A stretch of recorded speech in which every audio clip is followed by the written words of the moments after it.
Alright mga ka-hunter, order update po tayo.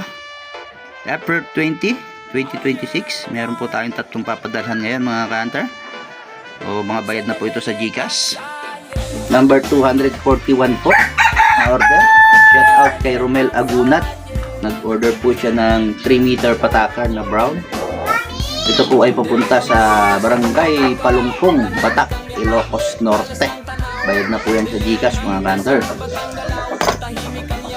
Next, 242 na order. Shout out kay Cantor Rico Bariyuan. Nag-order naman po ng box type camouflage. Yan. Ito po ay papunta sa Barangay Quibal, Piña Blanca, Cagayan. Bayad na rin po sa GCash to mga ka-hunter. Next, 243. Shout out po kay Cantor June Bulando. Nag-order din po ng box type camouflage CI. At ito ay papunta rin sa Upper Magapit, Lalo, Cagayan. So dalawa, ipapadala natin sa Cagayan mga ka-hunter. Bayad na rin po sa GCash yan. So sa mga nais mag-order pa, meron pa tayong stock na dalawang box type na camouflage CI, dalawang U-type, saka isang 3 meter pataka. Message na po kung sino pang wala. Thank you.